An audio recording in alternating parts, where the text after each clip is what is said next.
Garden of the butterflies. They grow from little trees and go into your eyes. Garden, garden of butterflies. And if they fly at you, you're probably going to cry.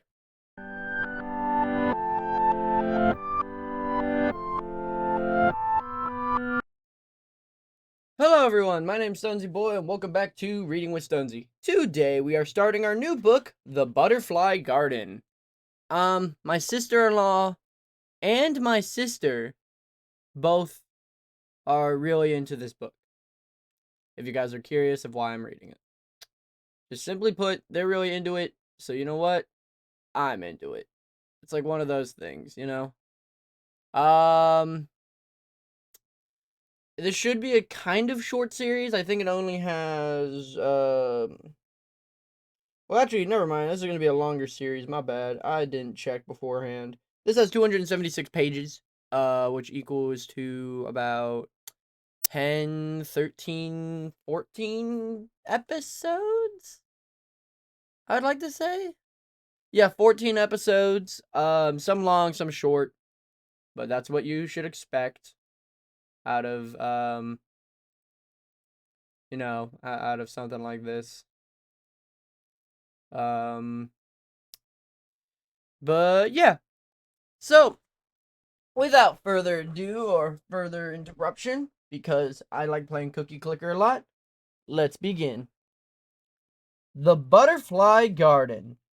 The Butterfly Garden by Dot Hutchinson. Also by Dot Hutchinson, a wounded name.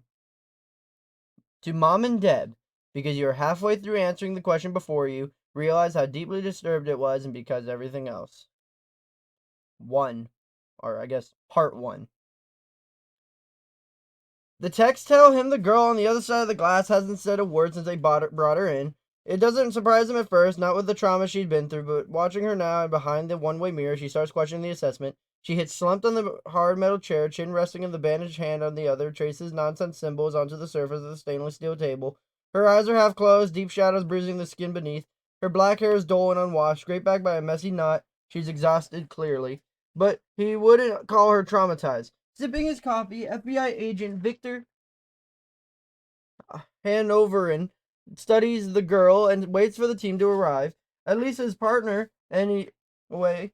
The third core member of the team is at the hospital with the other girls, trying to get the updates on their conditions and, when possible, their names and fingerprints. Other agents and techs are a property, and what little he's heard has made him want to call home and talk to his own daughters. Make sure they're well. He has a way with people, especially traumatized children, so it's a sensible choice for him to be there, wanting to go in and talk to a particular victim. He can see the pink lines around her nose and mouth from the oxygen mask, smudges of dirt and soot across her face and burrowed clothing, bandages wrap around her hands and upper left arm, and she can trace the bulky line of others beneath the thin underskirt. Someone at the hospital gave her to wear. She shivers in off-green scrub pants and bare feet pulled away by the cold floor and doesn't complain. She doesn't even know her name. He doesn't even know the names of most of the girls they rescued or for the ones they're far, far too late to save. This one hadn't talked to anyone but the other girls, and when there were no other names, no information, just, well, he can't really call it comfort. You'll die or you won't. Now relax so the doctors can do so they can work. That wasn't exactly reassuring, but that's exactly how the other girls seemed to take it. She sits up in her chair and her arms extending slowly over her head until the entire back is curved in a bowstring. The mics pick up the painful pop of vertebrae. Shaking her head, she slumps back over the table, her cheek pressed against the metal, her palms flat against the surface.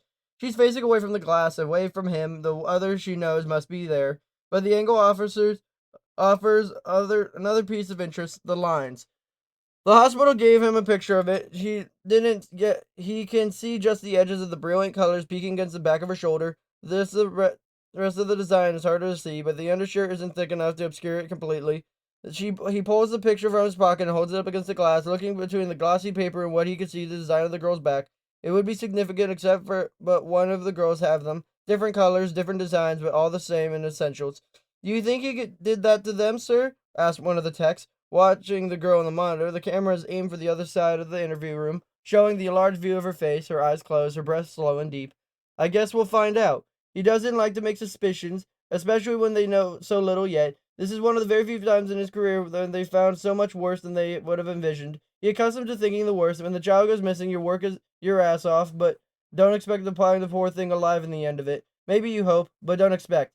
He's seen bodies so small it wonders there are even costumes to fit them. Seen children raped before they know the meaning of the word, but somehow this case is so unexpected he wasn't quite sure where the footing is.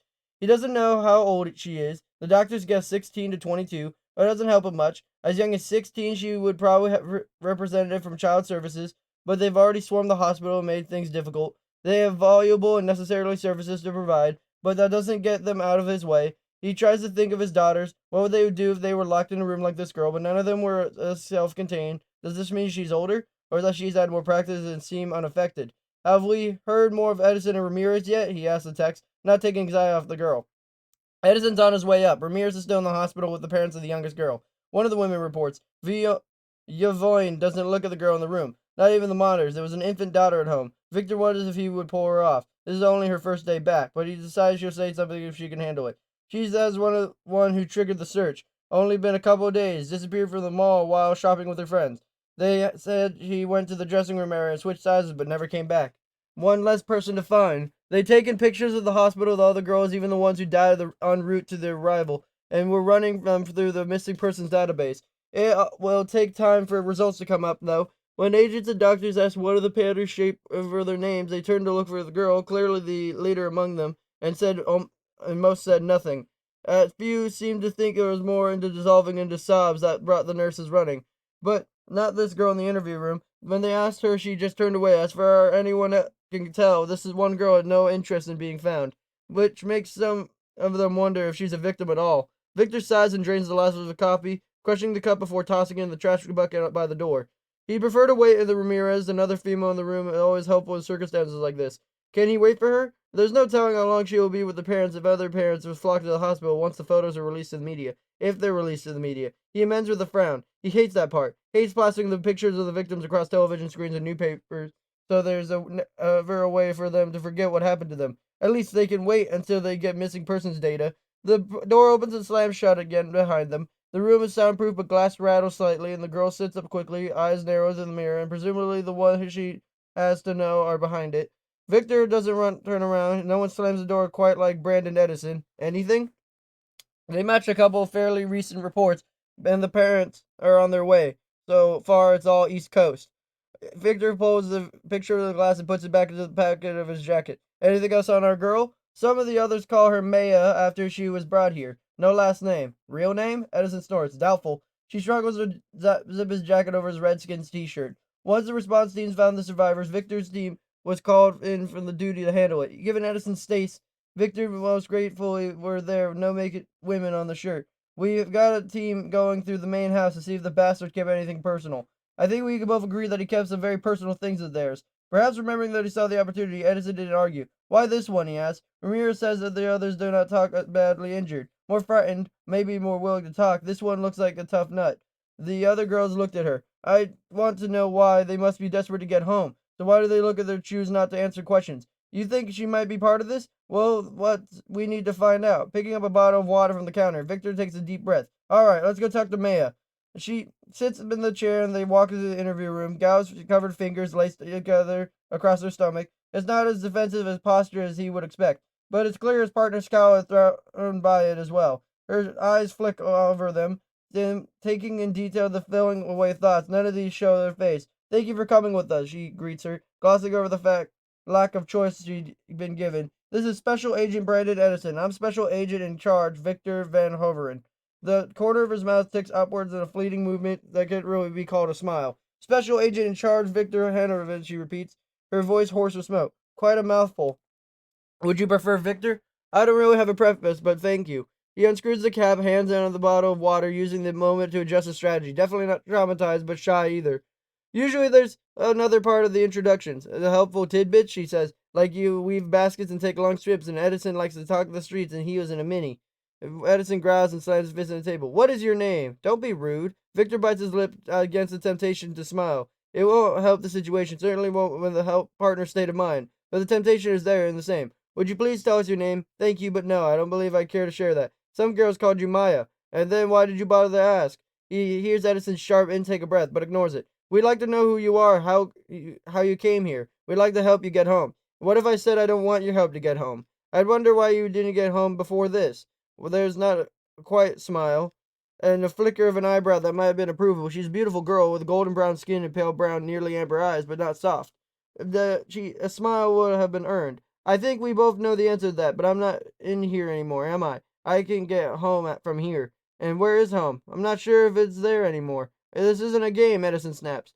The girl appraised him coolly. No, of course not. People are dead, lives are ruined, and I'm sure you are very inconvenienced at having to leave your football game. Edison flushes, tugging the zipper higher on the shirt. You don't seem all that nervous, Victor notes. She shrugs and takes a sip of water, holding a bottle gingerly in her bandaged hands. Should I be? Most people are when they're talking to the FBI. It's not that different from talking with. She bites her chapped lower lip, winces and beads of blood that seep through the cracked skin, and takes another sip. With, she prompts gently. Him, he answers, the gardener. The man who held you, talked with his gardener? She shakes her head. He was the gardener. You have to understand, I didn't give him that name out of fear or reverence, or some misguided sense of propriety. I didn't give him that name at all. Like anything else in that place, I made up out of the whole cloth of the ignorance. It wasn't known was created. What wasn't created eventually ceased to matter. It's form of pragmatism, I suppose. Warm, loving people who desperately need approval from other fall victim like Stockholm syndrome. Like, well, the rest of us fall into pragmatism. Having seen both sides and others, I'm for pragmatism. I've heard the name first day in the garden. I came to the splitting headache 100 times worse than any hangover I'd ever experienced. I couldn't even open my eyes at first. Pain lanced through my skull with every breath, let alone movement. I must have made a sound suddenly. There was a cool, damp cloth over my forehead and eyes of a voice promising that only water. That was only water. I wasn't sure which unnerved me more, the fact that it was obviously a frequent concern for her, or the fact that it was her at all. There had been no woman in the pair that kidnapped me. Of that much I was sure. His arm slid behind my shoulders, gently pulling me upright, and a hand pressed the glass against my lips. Just water, I promise, she said again. I drank, but it didn't definitely matter if it was just water or not. Can you swallow pills? Yes, I whispered, and even that much sound drove another nail through my skull. Open up then. When I obeyed, she placed 2 flat pills on my tongue and brought the water up again. I swallowed obediently, then tried not to vomit when she gently lowered me back into the cool sheet and tried not to vomit when she gently lowered me back in the cool sheet and a firm mattress. She didn't say anything else for a long time, not until the color lights stopped dancing across the backs of my eyelids and I started to move my own volition. And then she pulled away the cloth across my face, shielding my eyes from the overhead light until I could stop blinking. So, you've done this a few times before? I croaked. She handed me a glass of water, even folded over on herself on a stool beside the bed. It was easy like an Amazon, or a lioness, really, because she slumped bonelessly like a cat, tawny gold hair and piled atop her head, some fancy nonsense, revealing her face in strong architecture, deep brown eyes and flecks of gold. She wore a silky black dress that tied high around her neck. She accepted my frank appraisal with something like relief. I suppose it was better than shrieking hysterics, which she'd probably gotten before. I'm called Lionette, she said, and I looked at my fill and given my attention back to the water. Don't bother telling me your name because I won't be able to use it. Best to forget it if you can. Where are we? The garden. The garden? She shrugged, and even that was a fluid gesture, something graceful rather than inelegant. It's as good as a name for it as any. Do you want to see it? I don't suppose you know a shortcut or way out of here. She just looked at me. Right. I swung my legs over the edge of the bed, planted my fist on the mattress, and realized I couldn't see very bit of me there was to see. Clothing? There. Here, she handed me a piece of silky black something that provided me a slinky knee-length dress that came high around my neck and low to my back, really low. If I'd had dimples on my ass, she'd been seeing them. She helped me tie the rusty sash around my hips and gave me a gentle push toward the doorway. The room was plain, severely so, if nothing in it with a bed and a small toilet and a sink in one corner. The other corner seemed to be a tiny open shower. The walls were made of thick glass with a doorway in the place of the door, and there was a track on either side of the glass. Lionel saw me looking at the track marks and scowled. Solid walls come down to keep us in the rooms that are out of sight, she explained. Often? Sometimes. The doorway opened to a narrow hallway, opening along to my right, and now a short way to my left before it could corner. Almost directly across the doorway was another entryway with more of that tracking. It led to a cave, damp and cool. An open arch to the far side of the cave brought breezes running down through the dark stone space. Bits of light catching the waterfall as it babbled and churned just outside. Lionette led me to the behind the curtain of the water into a garden, so beautiful it nearly hurt to look at it. Brilliant flowers of every conceivable color bloomed in the righteous profusion of leaves and trees, loud of butterflies drifting through them. A man-made cliff rose above us, more greener than trees alive, with a flat top and trees at the edges of the brush of the sides of the glass roof and loomed impossibly far away. I could see tall black walls through the lower level greenery, too tall to see what's beyond. Little pockets of open space around the vines. I thought they might be doorways to halls, just like the one we'd been in.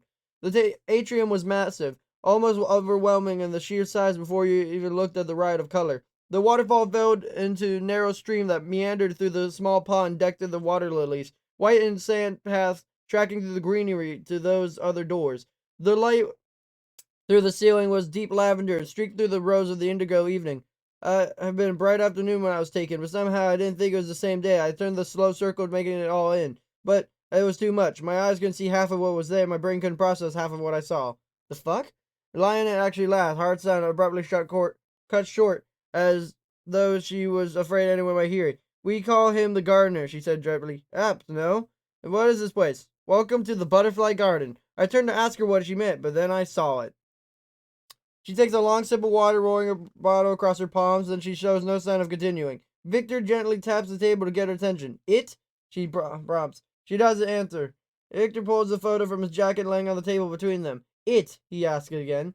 See, asking me questions which you already know the answer doesn't make me inclined to trust you. But her shoulders relax and leans back into the seat on a familiar footing. We're the FBI. Usually people don't think we're the good guys. And Hitler thought he was evil. And Hitler thought he was evil?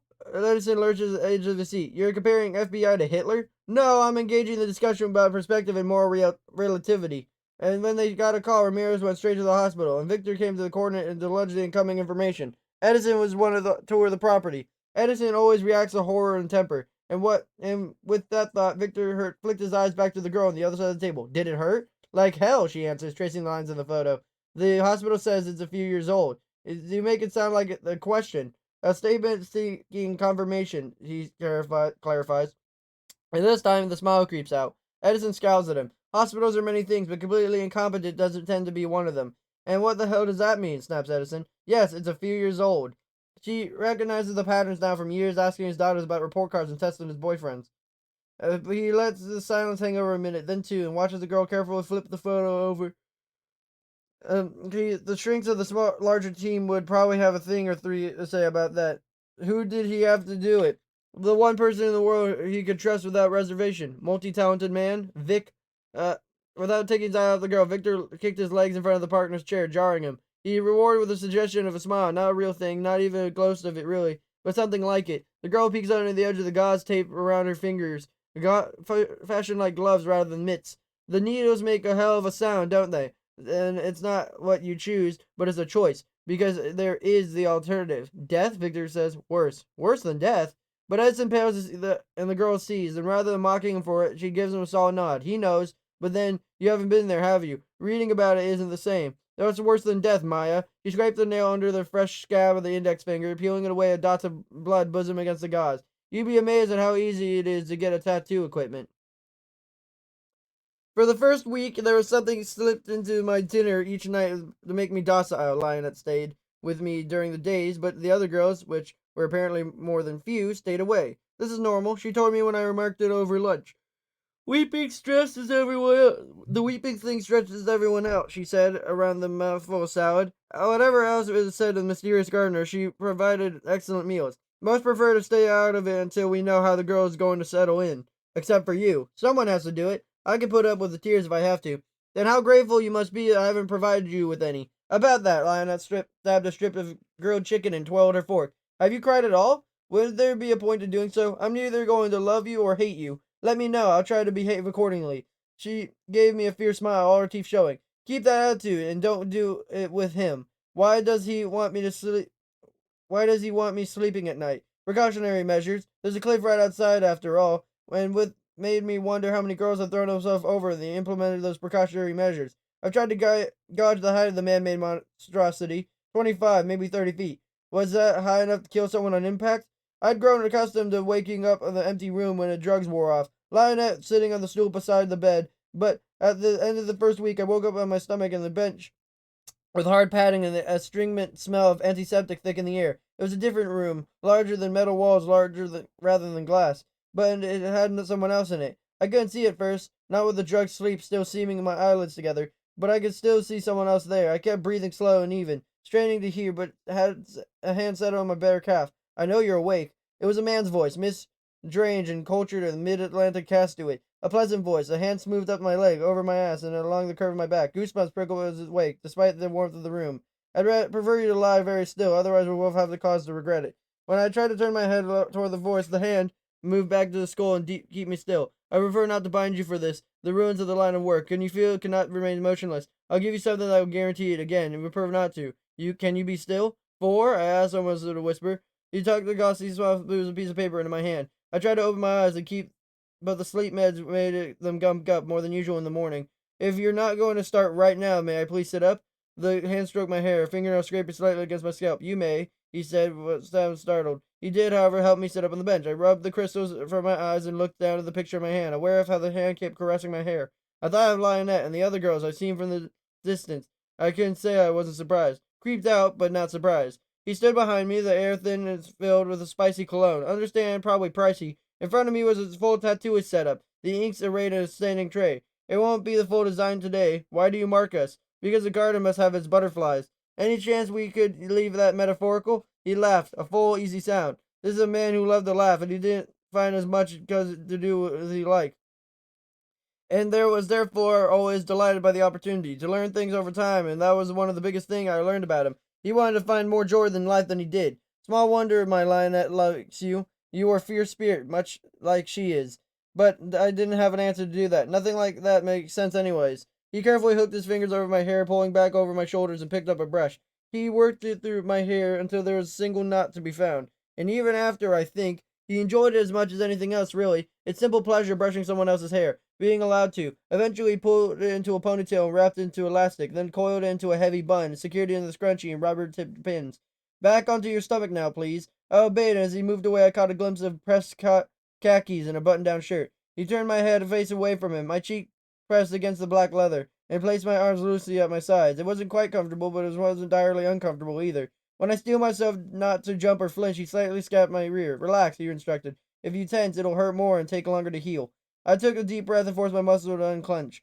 It curled and uncurled my fists, and with each curl I released more tension in my back. Sophia taught us that, mainly to keep Whitney from her periodic breakdowns, and... Sophia? Whitney? There are some of the girls, Edison interrupts. They're girls, yes. Well, Sophia probably counts as a woman. The girl takes another sip. Eyes the quantity left in the bottle. Actually, Whitney would too, I guess. So they're women. What do they look like? Can we match their names too? They're not from the garden. It's hard to interpret what that gives a younger age. Equal parts pity, amusement, and duration. I had their life before, you know. Life didn't begin at the garden. Well, not this garden anyway. Victor turns the photo over, trying to calculate how long such a thing must have taken. So large, so much detail. It wasn't all at once, the girl tells him, following the eyes to the pattern. He started with the outlines. Then he went back to cover the course of 2 weeks and added all the color and detail. And then it was done. There I was, another one of the butterflies in his garden, God creating his own little world. Tell us about Sophia and Whitney, Victor says, content to leave the tattoo for a time. He was feeling what happened when it was done and willing to call himself a coward if it means not hearing it yet. I lived with them. Edison tugs his moleskin from his pocket. Where? In our apartment. You need... Victor cuts off. Tell us about the apartment. Vic, Edison protests. He's not giving us anything. She will, he answers, when she's ready. Girl watches without comment, sliding a bottle from hand to hand like a hockey puck. Tell us about your apartment, he says again. Well, there were 8 of us who lived there, all of us working together at the restaurant. It was a huge loft apartment, all one room, with beds and footlockers laid out like barracks. Each bed was hanging rack for the clothing on one side and rods for curtains on the other side. And at the foot of the bed wasn't a privacy, but worked well enough. Under normal circumstances, rent would been hellish, but it was a shit neighborhood, and there was so many of us that you could make a rent in a night or two and call the rest of the month spending money. Some even did. There was a strange mix, students and hoydens and retired hookers. And some wanted to be freedom to have anything they wanted. Some of us wanted the freedom to be left alone. Only things we had in common were working at the restaurant and living together. And honestly, it's kind of like heaven. Sure, we clashed sometimes, and there was arguments and fights and the occasional pettiness, but for some part it blew our pretty quickly. Some always willing to loan you a dress or a pair of shoes or a book. There was work, classes for those who took them, but otherwise we had money and the entire city at our feet. Even for me, who grew up in the minimal supervision, what kind of freedom was wonderful. The fridge was kept stocked with bagels, booze, and bottled water, and there was always condoms and aspirin in the cabinets. Sometimes you even find leftover takeout in the fridge, and whenever social services came to visit Sophia to see how she was improving, we made a grocery run and hid the booze and condoms. Mostly we ate out of the things we delivered, working around food every night. We generally avoided the apartment kitchen like the plague. Oh, and the drunk guy. We never really sure if he actually lived in the building or not. But in the afternoons, we see him drinking in the street. Every night he passed out in front of the door. Not the building door, our door. He was a fucking pervert, too. So, when he came back after dark, which was pretty much every night, we took the stairs all the way up to the roof and then came down to the floor on the fire escape in the room. Come down through the windows. Our landlord put a special lock there for us because Sophia felt bad for the drunk pervert and didn't want to turn him over to the cops. Given her situation, retired hooker drug addict cleaning up, trying to get her kids back, rest of us didn't push. The girls are the first friends, I suppose. I'd met people like them before it wasn't different. I could stay away from people usually did, but I worked for the girls and lived with them, and it was just different. There was Sophia, who mothered everyone and managed to be completely clean for a year when I met her, and it was after 2 years of trying and slipping she had two most beautiful daughters, and they actually been kept together for the same foster home. Even better, the foster parents fully supported Sophia's goal in earning them back. They let her come see the girls pretty much whenever she wanted. Whenever things got rough, whenever the addiction started screaming again, one of us would stuff her in a taxi to see the girls and remind her what she was working so hard for. There was Hope and her little stew Jessica. Hope was the only was the one with the ideas with the vivacity, and Jessica went along with everything. And she said and did. Hope filled the apartment with laughter and sex, and if Jessica used sex as a way to feel better about herself, at least Hope showed her how to have some fun with it. They were the babies, only 16 and 17 when I moved in. Amber was also 17, but unlike the other two, she had a bit of plan. She got herself declared an emancipated minor so she could get out of the foster system. Took her GED and was taking classes at community college to get her AA until she could figure out the major. There were Catherine and a couple years older who never ever talked about the life of the apartment or about much of anything, really. Catherine would sometimes be prevailed upon to go with the rest of us to do something, but she never did anything on her own. If someone lined all the 8 of us against the wall and asked who was running something or someone, a person would point to Catherine every time. She didn't ask her, though. One of the basic rules of the apartment was that we didn't push on personal history. We all had baggage. Whitney, I mentioned, she had periodic breakdowns, which a grad student in psychology was so fucking high strung. Not in a bad way, just in a I don't react to stress well kind of way. Between semesters, she was fantastic. During semesters, she took all turns getting to chill the fuck out. Noemi was also a student, getting to one of the most useless degrees known to man. Really, I think the only reason she was going to college was because she had scholarships and was getting English degree gave her an excuse to read a lot. Luckily, she was very generous in sharing her books. She's just like me, for real, for real. Or is that what people say that's trendy nowadays? I don't know. This is gonna be posted in the future, so it's probably gonna be different. Uh, and she's like me for real, because she shares her books. I like sharing my books, but people don't like giving my books back in good condition, so. It's always the struggle, it's always the struggle. But what isn't the struggle is that today we read pages 1 to 20 of The Butterfly Garden, and next time we shall be reading pages 21 to 40. We're really not going to have many intervals from the natural 20s. The only time we will is on episode 4, episode episode 13, episode 4, episode 12, and episode 13. So I guess 4, 5, 12, 13. And yeah, sorry, I just have the list of the episodes we have planned. So yeah, that's how that one's gonna go. Also, very long book. This book is reminding me of The Dollhouse, which probably is gonna be the next book, considering we're doing dark books all of a sudden. But yep, without further ado, it's time for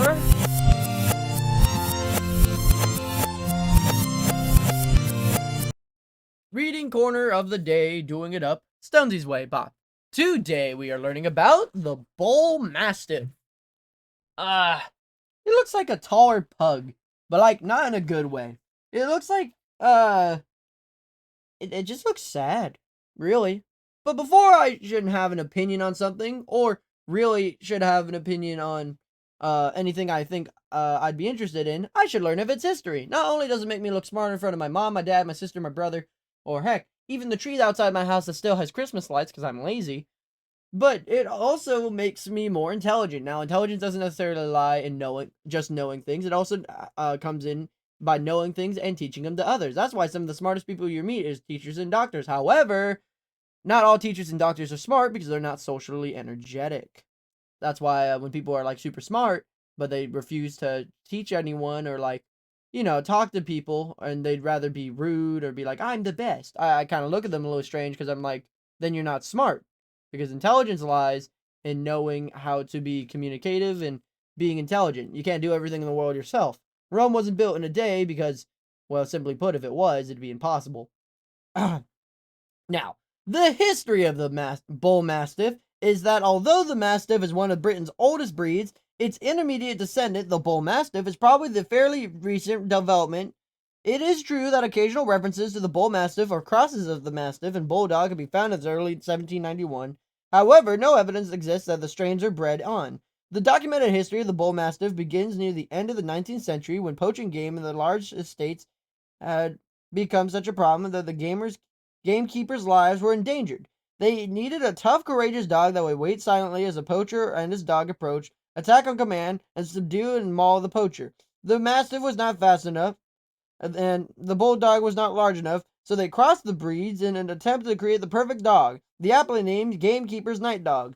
The preferred color is a dark brindle. As it faded into the night, as the breed's reputation grew, however, many estate owners chose the dogs of the estate centuries and preferred the lighter fawns, especially those with black masks and coloration reminiscent of their mastiff ancestry.